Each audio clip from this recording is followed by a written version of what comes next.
Hello guys, कैसे हैं आप लोग। हमारे चैनल जेके सर बायोलॉजी में आपका स्वागत है। आज आप लोगों के लिए जो टॉपिक है गाइस, वो है डाइकोटिलेडनस रूट एंड मोनोकोटिलेडनस रूट में जो डिफरेंस है, मेन डिफरेंस, वो आप लोगों के लिए काफी इंपॉर्टेंट सिद्ध होंगे। जैसे टीजीटी पीजीटी बायोलॉजी के विद्यार्थियों के लिए और नीट के विद्यार्थियों के लिए काफी इंपॉर्टेंट सिद्ध होने वाला टॉपिक है, क्योंकि ये इनमें से भी बहुत बार पूछा गया है। ठीक है। तो वेस्कुलर बंडल्स की बात कर लेते हैं हम सबसे पहले। तो वेस्कुलर बंडल्स जो होंगे डाइकॉट में, यानी कि द्विबीजपत्री पौधों में रेडियल होंगे, अरिय होते हैं। और जाइलम और फिलोएम जो होंगे अरेंज्ड जो होते हैं, वो अल्टरनेटली होते हैं। ठीक है, एकांतर क्रम में होंगे, एक के बाद एक। उसके बाद नंबर ऑफ जाइलम बंडल्स, तो जाइलम बंडल्स की जो संख्या होगी वो 2 से 6 होगी। ठीक है, डाइआर्क टू हेक्सार्क होंगे। इसके अलावा इसमें भी रेडियल जो, ठीक है, रेडियली होंगे वेस्कुलर बंडल्स।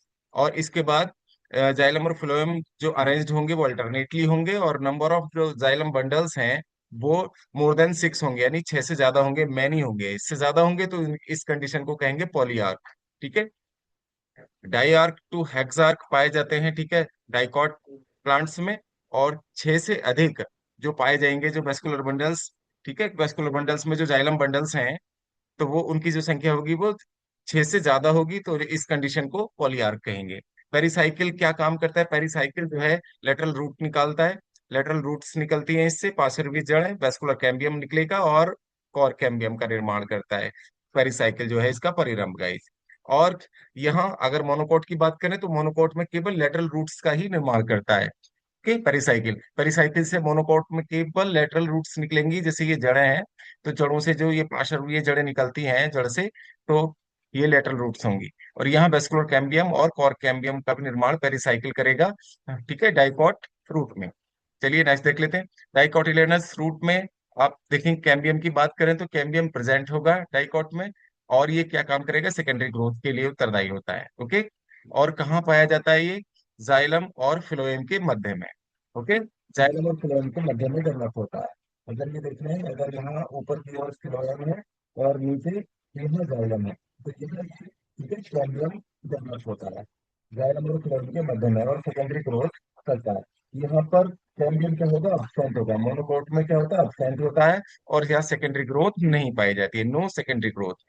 पिथ जो होगा इनके अंदर स्मॉल होगा या absent होगा, यानी कि बहुत कम पाया जाएगा डाइकॉट में, डाइकोटिलेडनस फ्रूट में।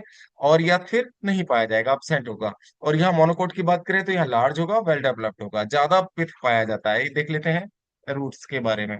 तो देखिए, रूट्स में यहाँ वेस्कुलर बंडल्स दिखाई दे रहे हैं आप लोगों को। तो ये वेस्कुलर बंडल्स में जाइलम वाहिकाएं जो, पहले तो ये समझ लीजिए कैसे अरेंज्ड है ये जाइलम। ठीक है, ये जो जाइलम के जो बंडल्स हैं, 1 2 3, आप लोगों को ये जो पैस, ठीक है, दिखाई दे रहे हैं। ओके। यहाँ पर ये जो पार्ट है ये जाइलम बंडल्स का है। और इनकी संख्या कितनी होगी? देखिए, डाइकोट में 2 से 6 होती है ना इन ग्रुप्स की संख्या बंडल्स की। तो यहाँ पर कितने? 4 है। तो ये डाइकोट हो गया। और यहाँ पिथ, पिथ तो यहाँ अब्सेंट ही है, पिथ नहीं है। ठीक है, या तो होगा बहुत कम विकसित होगा या बिल्कुल नहीं होगा, तो पिथ यहाँ पर नहीं है डाइकोट में। Okay guys. और इसके अलावा पेरिसाइकिल से, ये जो पेरिसाइकिल है, तो पेरिसाइकिल से, ठीक है, कॉर कैम्बियम, कॉम कैम्बियम और लेटरल रूट्स डेवलप होंगी यहाँ से। ओके। और जो जाइलम और फिलोएम है वो अल्टरनेटली स्थित है। यहाँ देखिए, फिलोएम, फिर ये जाइलम, फिर फिलोएम, फिर जाइलम, फिर फिलोएम, और फिर जाइलम। ठीक है, फिलोएम फिर जाइलम। तो ये क्या है? अल्टरनेट क्रम पर अल्टरनेटली अरेंज्ड होते हैं। और अगर यहाँ देखें तो जाइलम वाहिकाओं की संख्या देखेंगे, जाइलम के जो बंडल्स हैं, 1 2 3 4 5 6 7 8, मोर देन 6 हो गए। तो ये पॉलीआर्क कंडीशन हो गई। और देखिए पिथ, पिथ कितना ज्यादा है, पिथ बहुत ज्यादा विकसित होता है मोनोकोट में।